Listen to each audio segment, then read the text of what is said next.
Hey guys, Professor Bill, Comic Book University. Guardians of the Galaxy, issue number 1. I don't know how many other people were just like, oh my god, this is going to be great, guys, when you check out the video. Blah, blah, blah. I don't know. But I know that here on this channel, I have been reading Al Ewing, and I'm not just talking about the Immortal Hulk. I'm talking about this is like the premier #1 guy that Marvel owns, freelances right now, contracts, to work on the Cosmos. And the Marvel Cosmos, dude, Ewing is a beast on. He writes some amazing cosmic stuff. All right, so check out like the Ultimates 2, just that alone. That alone. Read that and just be like, holy crap.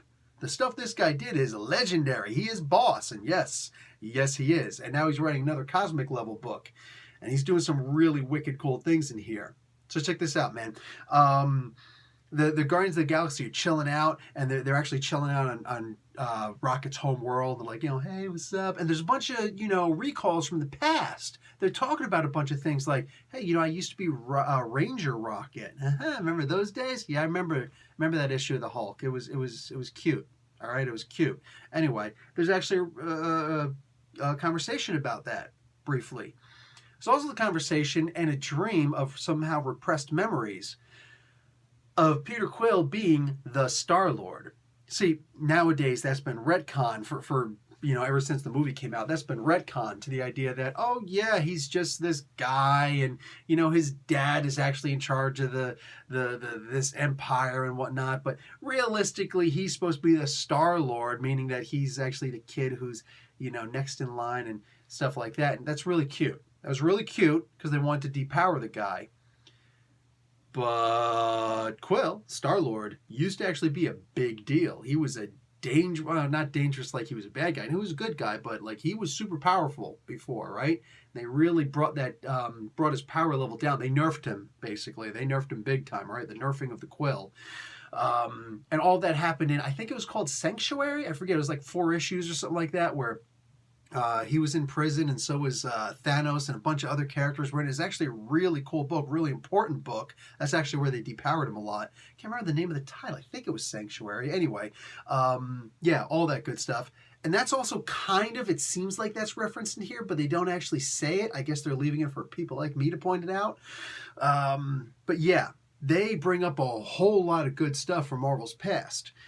And they're just talking, some of the guys are like, yeah, we're superheroes. We need to go out and do that Earth thing. We need to kick butt and take names and always work. And other people are like, no, dude, I'm just tired, man. And I want to have like a house and a spouse and a white picket fence and the freaking dog and 2.3 kids and, just stuff like that. So I want to live in the suburbs, man. That's all I want to do. So there's kind of a divide in the team. And maybe this wasn't explored quite enough, but it was enough that some of them were like, listen, Nova just showed up, and he's, ragging on the idea that he died in the Cancerverse, and he came back, and then he sacrificed himself, but he was brought back, and then he got killed in the Annihilation Scourge thing, and then Annihilus brought him back, and it's like as a revenge kind of thing. You're cursed to life, aha, because that's how we do things in the negative zone. Anyhow, so yeah, all sorts of literally crazy freaking stuff going on. And he's like, listen, all of a sudden, there's these rehashes, these retro versions of the Greek gods out there, Zeus and all that. We got to do something about this, man. We got to go out and save them. And I don't want to. But can you, Quill, do you know a team that can do this? Him and Rocket get together. Phyla-Vell and Moonstone get together. And they also grab Novar, the cosmic boy cosmic, Marvel boy. He's the current Marvel boy right now. A bunch of people had that name. Nobody flips out over that because none of the females ever had that name. Go figure. Anyway, so they decide they're going to go and try and stop this thing. Look, there's a lot of boss moments in here, which had me like, ooh.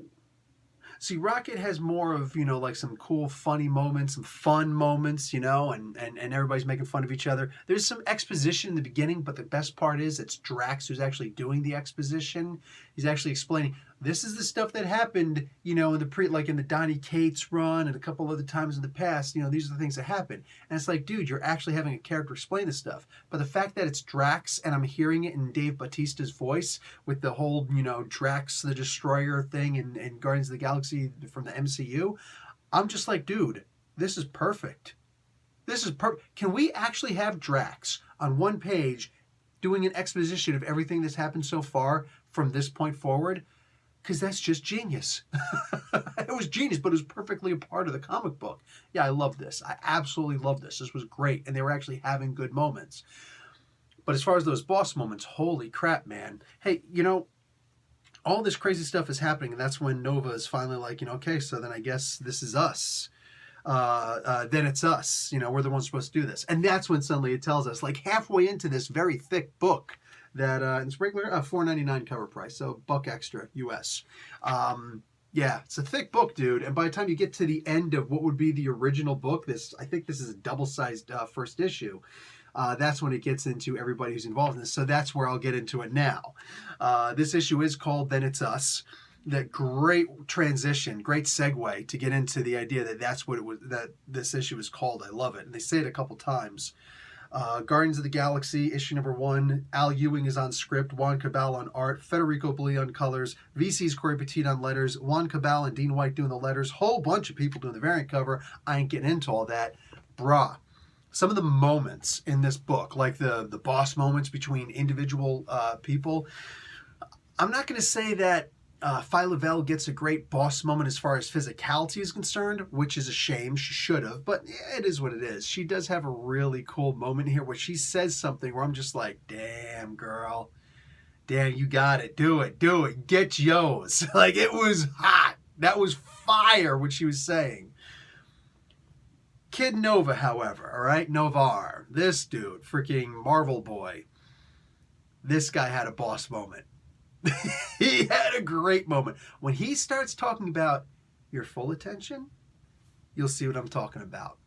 That was fire, man. Woof. Moonstone in this, she's just like she uses her telepathic ability. She starts doing a little like psychic nosebleed kind of thing. I'm just like, I'm down with this. This is cool. This is hot, man. This whole comic book, dude. I'm sitting here reading this comic book and I'm just eating it up. Listen. Mentioned before, I'm going to mention it again. When you are talking about the cosmos, the Marvel cosmos, you could not have a better guy today than Al Ewing on that book. I will stand by that statement. I will happily talk to anybody. There is nobody working at Marvel right now who is better at it, in my opinion, than my man, Al Ewing. Because they were dumb enough to let Jim Starlin go. But you know what? Whatever. It is what it is. It is what it is, all right? So I said it. It's there. It's out in the open now. I have expressed my bias. I love this book.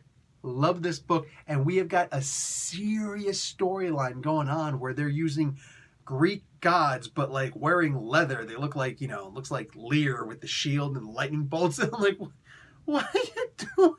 But still, like, it's cool because he's talking his game. And I'm afraid that there's some people about to get jacked up. Dude, only one person actually had a chance against these guys, and I was surprised at who it was. Not overly surprised, but still surprised nonetheless. Dude, I can't wait to see what's happening next. Book, meet pull list. It's like that. And that's the facts, dude. Make sure that you are talking to your comic book store about, hey, bro, if I don't see issue number 2 in my pull list, you and me got a problem. We're going to have a conversation.